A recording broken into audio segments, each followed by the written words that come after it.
ఇప్పుడు శంకర్ సార్ కూడా చాలా స్పీచెస్ లో మెన్షన్ చేశారు అండ్ ఈ క్యారెక్టర్ కి ఒక సోల్ ఉంటుంది, ఈ క్యారెక్టర్ మూవీకి సోల్ యాడ్ చేస్తుంది. సో అంత బ్యూటిఫుల్ రోల్ అది. దాన్ని మా టీం నుంచి మేము అనుకున్నది ఏంటంటే అది మీకు సర్ప్రైజ్ గా మెయిన్ బిగ్ స్క్రీన్ లో ఇవ్వాలి అనేది. సో ఆ సర్ప్రైజ్ పోకూడదని దానికే చాలా చాలా ఆలోచించి మీకు ట్రైలర్ లో వేసిన షార్ట్స్ కూడా చాలా ఆలోచించి వేసిన షార్ట్స్ ఇంకా చాలా ఉంటుంది. అండ్ అప్పన్న వైఫ్ ఆల్రెడీ మీకు తెలుసు, చరణ్ వైఫ్ కింద చేస్తున్నాము. అండ్ క్యారెక్టర్ పేరు Appanna and Parvathi. So their bonding and వాళ్ళ రిలేషన్షిప్ ఇవన్నీ చాలా బ్యూటిఫుల్ గా ఉంటాయి. అండ్ బ్యూటిఫుల్ అనేది చిన్న వర్డ్, ఎందుకంటే వాళ్ళ connection and bonding the core of game changer. So అది ఎంత పండితే అంత బాగుంటుంది అనేది మేము ఫస్ట్ నుంచి ఆలోచించింది. అండ్ లక్కీగా ఇప్పుడు ట్రైలర్ చూసినప్పుడు కూడా నాకు వచ్చిన ఇన్ని సినిమాలకి తీసుకున్న రెస్పాన్స్ వేరే, ఒక్క ట్రైలర్ కి నేను తీసుకున్న రెస్పాన్స్ వేరే. చాలా మంది కాల్స్ చేసి చెప్పారు చాలా బాగా పర్ఫార్మ్ చేశారు, కొన్ని shots he holds me like this, ఆ షార్ట్స్ అవి చాలా బాగున్నాయి చాలా మంది చెప్పారు. That is the success of that pair. I feel extremely proud and happy, and proud and happy not only for myself. ఇప్పుడు వెనకాల వచ్చే యాక్టర్స్ కూడా ఉంటారు కదా, ఇంకా సినిమా లోపలికి రావాలి అనుకునే తెలుగు అమ్మాయిలకి కూడా there is a route. You just have to follow the proper route అనేదే నేను చెప్పాలనుకునేది. రూట్ ఉంది, కరెక్ట్ గా ఆ రూట్ ఏదో మనం చూసుకుని choice of movies, choice of scripts నేను చాలా సార్లు మెన్షన్ చేశాను. ఇది choice of scripts is my strength అని నేను ఎప్పుడు అనుకునేది. ఈవెన్ గేమ్ చేంజర్ కి కూడా I was offered such a beautiful role.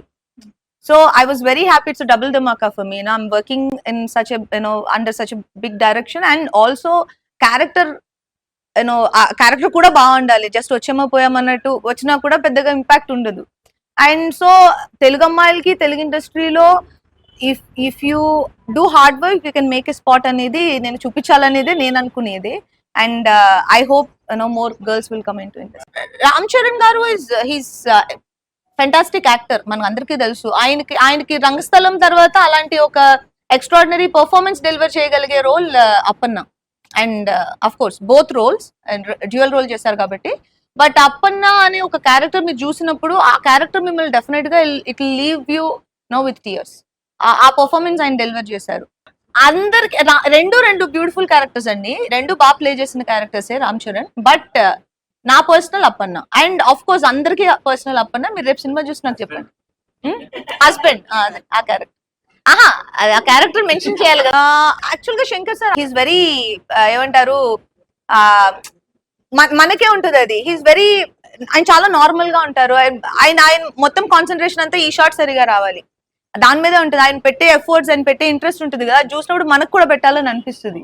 And he's very nice person and wonderful director to work with. అంటే మీరు అనుకున్నట్టుగా నేను ఫస్ట్ డే 1 వెళ్ళినప్పుడు నేను అనుకున్నాను, అయ్యో శంకర్ సార్ రెండో టేక్ తీసుకోకుండా ఫస్ట్ టేక్ లో ఇంప్రెస్ చేసేయాలనేది ఎవరికైనా ఒక యాక్టర్ ఉండేదే మైండ్ లో థాట్. కానీ అవన్నీ తీసి పక్కన పడేస్తారు. ఆయన వెళ్ళిన వెంటనే మనకు ఆ కంఫర్టబుల్ అట్మాస్ఫియర్ క్రియేట్ చేస్తారు.